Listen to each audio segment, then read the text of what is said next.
Assalamualaikum warahmatullahi wabarakatuh. Perkenalkan, nama saya Lana Fitriatul Aini dari Prodi Perbankan Syariah angkatan 2022. Saya di sini akan menjelaskan tentang akad kafalah. Akad kafalah berasal dari bahasa Arab yang artinya menjamin atau menanggung. Secara umum, akad kafalah itu ad-dhamman, jaminan, hamalah, beban, dan za'amah, tanggungan. Secara terminologi muamalah, pengertian kafalah adalah mengumpulkan tanggung jawab penjamin dengan tanggung jawab yang dijamin dengan masalah hak atau hutang, sehingga hak atau utang menjadi tanggung jawab penjamin. Sedangkan dalam teknis perbankan, kafalah di sini adalah pemberian jaminan kepada nasabah atas usahanya untuk melakukan kerjasama dengan pihak lain. Berdasarkan ulama Malikiyah, Syafi'iyah, dan Hambaliyah, kafalah adalah mengumpulkan penjamin ke dalam tanggungan orang yang dijamin atau orang yang berhutang. Dalam ketetapan ini atau kewajiban yang hak dalam masalah hutang. Maksudnya, hutang itu menjadi tetap atas tanggungan mereka berdua. Perbedaan definisi hanya terletak pada objek tanggung jawabnya. Di sini ulama Hanafiyah menggemukakan bahwa objek kafalah tidak hanya berupa harta, melainkan juga jiwa, materi, dan pekerjaan yang lain. Sementara mazhab yang lain menyatakan bahwa objek kafalah berkaitan dengan harta seperti hutang piutang. Di sini ada pengertian kafalah dari beberapa sumber buku. Yang pertama itu menurut Juwani pada tahun 2008. Kafalah berarti jaminan yang diberikan oleh penanggung atau kafil kepada pihak ketiga yang memenuhi kewajiban pihak kedua atau pihak yang ditanggung. Maksudnya di sini kafalah mengalihkan tanggung jawab seseorang yang dijamin dengan berpegang pada tanggung jawab orang lain sebagai penjamin. Terus yang kedua itu menurut Sabik pada tahun 2009. Kafalah adalah suatu tindak penggabungan tanggungan orang yang menanggung dengan tanggungan penanggung terkait tuntutan yang berhubung dengan jiwa hutang, barang, atau pekerjaan lainnya.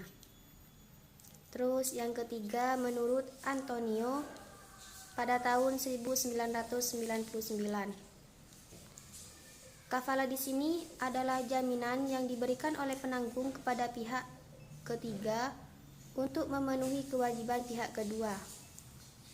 Sedangkan menurut Bank Indonesia, kafalah adalah akad pemberian jaminan yang diberikan satu pihak kepada pihak lain, di mana pemberi jaminan tersebut bertanggung jawab atas pembayaran kembali suatu hutang untuk menjadi hak penerima jaminan. Terus yang keempat itu menurut tim pengembangan perbankan syariah pada tahun 2001. Kafalah adalah jaminan yang diberikan oleh penanggung atau kafil kepada pihak ketiga dalam rangka memenuhi kewajiban dari pihak yang ditanggung atau makful anhu apabila pihak yang ditanggung cedera janji atau wan prestasi. Yang selanjutnya yaitu landasan hukum akad kafalah. Yang pertama itu Al-Quran. Penjelasan akad al-kafalah atau jaminan di dalam Al-Quran terdapat pada surat Yusuf ayat 72. Bismillahirrahmanirrahim. Qalu nafdu suwa'al maliki waliman ja'a bihimlu ba'irin wa ana bihi za'im.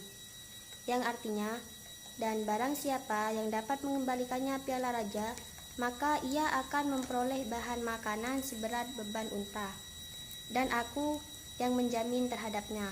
Quran Surat Yusuf ayat 72. Yang kedua yaitu Al-Hadis. Transaksi akad kafalah atau penjaminan telah terjadi semenjak masa Rasulullah SAW. Salah satu hadis yang berkaitan dengan al-kafalah seperti yang diriwayatkan oleh Ibnu Majah. Az-za'imu gharimun wad-dinu maqdi, yang artinya penjamin adalah orang yang berkewajiban harus membayar dan hutang juga harus dibayar. Hadis riwayat Ibnu Majah. Landasan hukum yang terakhir yaitu ijma ulama. Mengenai kafalah, para ulama berjima membolehkannya. Orang-orang Islam pada masa nubuwah mempraktikkan hal ini bahkan sampai saat ini tanpa adanya teguran dari seseorang ulama. Ketentuan yang menjadi dasar pembolehan kafalah adalah berupa kaidah fikih. Di sini yang berbunyi pada dasarnya semua bentuk muamalah boleh dilakukan kecuali ada dalil yang mengharamkannya dan bahaya atau menjadi beban berat harus dihilangkan. Fatwa ini menetapkan bahwa pemberian jasa kafalah dilakukan dengan prosedur masing-masing bank syariah yang memberikan dengan mengacu pada ketentuan umum bank garansi yang telah ditetapkan Bank Indonesia dan rukun kafalah yang telah ditetapkan oleh Dewan Syariah Nasional Majelis Ulama Indonesia. Selanjutnya yaitu rukun kafalah. Menurut Suhendi tahun 2002, rukun kafalah mempunyai 5 rukun. Yang pertama yaitu siwat kafalah atau ijab qabul. Siwat atau ijab qabul bisa diekspresikan dengan ungkapan yang menyatakan adanya kesanggupan untuk menanggung sesuatu, sebuah kesanggupan untuk menunaikan kewajiban tersebut. Seperti ungkapan, aku akan menjadi penjagamu, atau saya akan menjadi penjamin atas kewajibanmu. Ungkapan lainnya sejenis, ulama tidak mensyaratkan kalimat verbal yang harus diungkapkan dalam akad kafalah. Semuanya dikembalikan dalam akad kebiasaan. Intinya, dalam siwat kafalah ini, ungkapan tersebut menyatakan kesanggupan untuk menjamin sebuah kewajiban. Yang kedua yaitu makful bih atau objek tanggungan.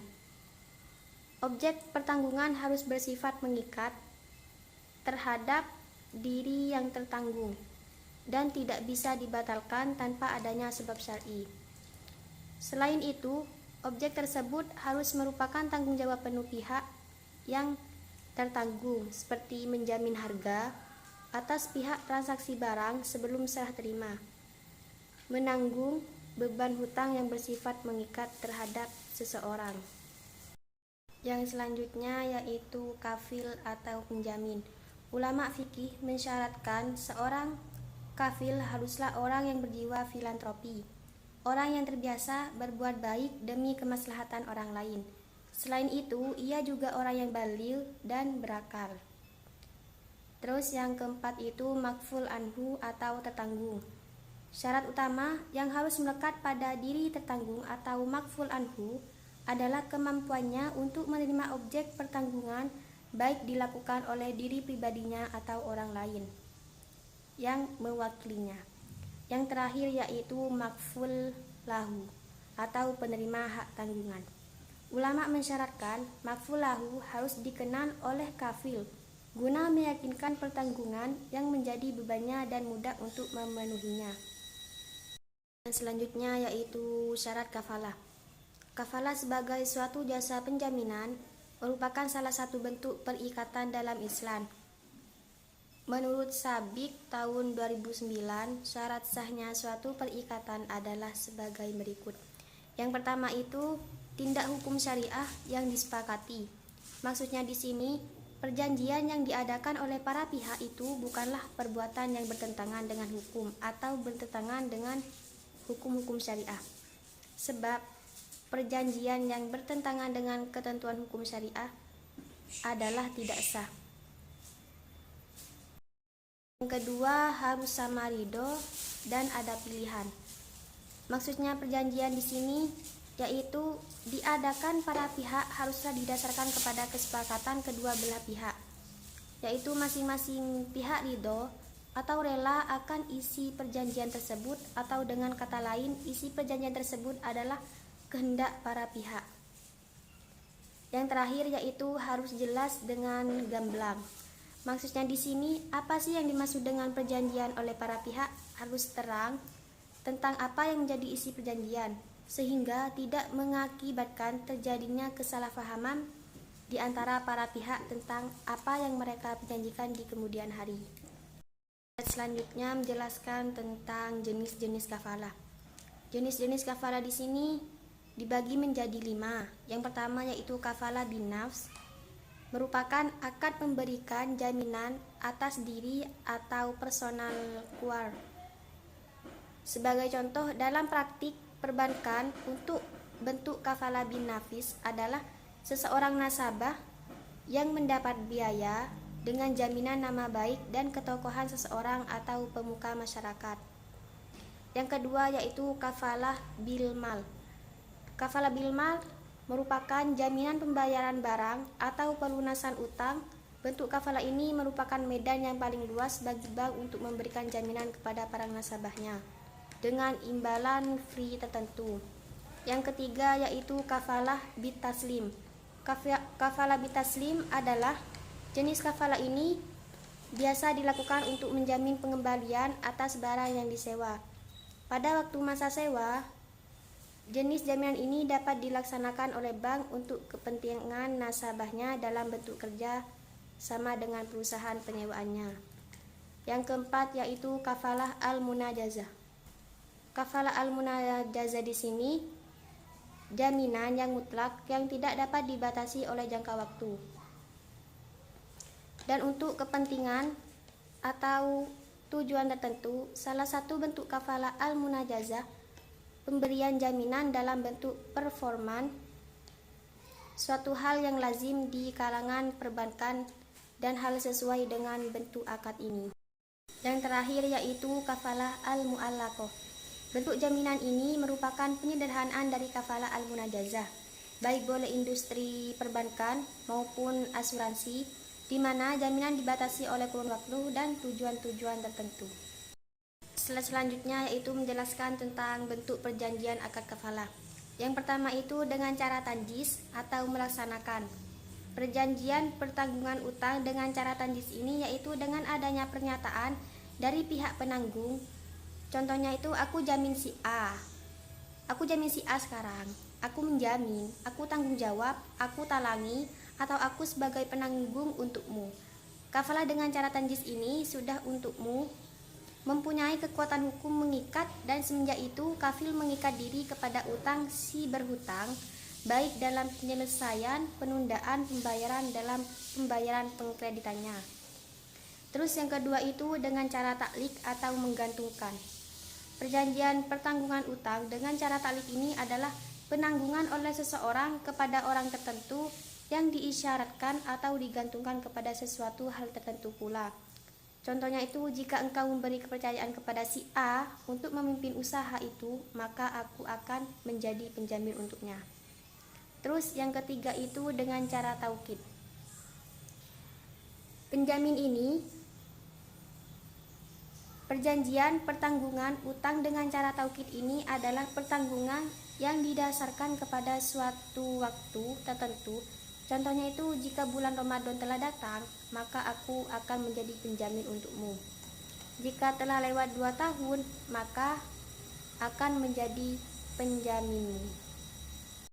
Jadi kesimpulannya itu, kafalah adalah salah satu fasilitas perbankan syariah yang merupakan jaminan dari si penjamin, baik berupa jaminan diri maupun barang, untuk membebaskan kewajiban yang ditanggung pada pihak lain. Kebolehan kafalah sebagai salah satu produk ditanggung pihak lain didasarkan pada nas Al-Quran, hadis Rasulullah SAW, dan beberapa pendapat jumhur fuqaha sebagaimana telah disebutkan dalam pembahasan di atas. Mungkin itu saja penjelasan dari saya, kurang lebihnya mohon maaf. Wassalamualaikum warahmatullahi wabarakatuh.